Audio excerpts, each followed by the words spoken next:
ರೇಣುಕಾಸ್ವಾಮಿ ಕೊಲೆ ಪ್ರಕರಣಕ್ಕೆ ಸಂಬಂಧಪಟ್ಟಂತೆ ನಟ ದರ್ಶನ್ ಅವರು ನ್ಯಾಯಾಂಗ ಬಂಧನದಲ್ಲಿದ್ದಾರೆ. ಕೊಲೆ ಮಾಡಿದ ಪ್ರಕರಣದಲ್ಲಿ ತನಿಖೆ ನಡೆಯುತ್ತಿದೆ. ಸದ್ಯ ಈ ಪ್ರಕರಣದಲ್ಲಿ ದರ್ಶನ್ ಅಂಡ್ ಗ್ಯಾಂಗ್ ಪರಪ್ಪನ ಅಗ್ರಹಾರದಲ್ಲಿದೆ.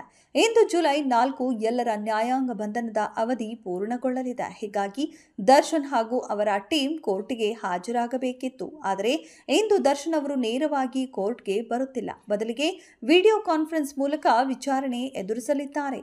ಪೊಲೀಸ್ ಕಸ್ಟಡಿ ಅಗತ್ಯವಿರದ ಹಿನ್ನೆಲೆಯಲ್ಲಿ ಮತ್ತೆ ನ್ಯಾಯಾಂಗ ಬಂಧನಕ್ಕೆ ಒಳಪಡಿಸುವ ಸಾಧ್ಯತೆ ಇದೆ ಎನ್ನಲಾಗ್ತಿದೆ.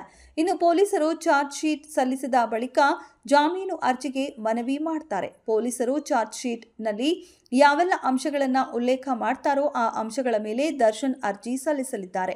ಈ ಹಿನ್ನೆಲೆಯಲ್ಲಿ ಚಾರ್ಜ್ ಶೀಟ್ ಆಗುವವರೆಗೂ ಕಾಯುವ ತಂತ್ರಕ್ಕೆ ವಕೀಲರು ಮೊರೆ ಹೋಗಿದ್ದಾರೆ. 90 ದಿನಗಳಲ್ಲಿ ಚಾರ್ಜ್ ಶೀಟ್ ಸಲ್ಲಿಸಲು ಪೊಲೀಸರಿಗೆ ಅವಕಾಶವಿದೆ. ಇನ್ನು ಹೆಚ್ಚು ಕಮ್ಮಿ 2 ತಿಂಗಳ ಸಮಯ ಇರುವ ಕಾರಣ ಅಷ್ಟರ ಒಳಗೆ ಚಾರ್ಜ್ ಶೀಟ್ ಸಲ್ಲಿಸಲಿದ್ದಾರೆ ಕಾಮಾಕ್ಷಿಪಾಳ್ಯ ಪೊಲೀಸರು. ಅಲ್ಲಿಯವರೆಗೂ ನಟ ಹಾಗೂ ಆತನ ಗ್ಯಾಂಗ್ಗೆ ನ್ಯಾಯಾಂಗ ಬಂಧನವೇ ಗಟ್ಟಿ. ಸದ್ಯ ಇಂದು ವಿಡಿಯೋ ಕಾನ್ಫರೆನ್ಸ್ ಮೂಲಕ ನ್ಯಾಯಾಧೀಶರ ಮುಂದೆ ಜೈಲು ಸಿಬ್ಬಂದಿಗಳು ಹಾಜರುಪಡಿಸಲಿದ್ದಾರೆ. ಪವಿತ್ರ ಗೌಡ ಪರ ವಕೀಲರು ಮಾಹಿತಿ ನೀಡಿದ್ದಾರೆ. ಇಂದು ವಿಚಾರಣೆಗೆ ನ್ಯಾಯಾಲಯಕ್ಕೆ ಆರೋಪಿಗಳು ಹಾಜರಾಗುವುದಿಲ್ಲ. ವಿಡಿಯೋ ಕಾನ್ಫರೆನ್ಸ್ ಮೂಲಕ ಕೋರ್ಟ್ನಲ್ಲಿ ವಿಚಾರಣೆ ನಡೆಯಲಿದೆ ಎಂದಿದ್ದಾರೆ. ಈ ಪ್ರಕರಣದಲ್ಲಿ ಸದ್ಯ ತನಿಖೆ ನಡೆಯುತ್ತಿದೆ.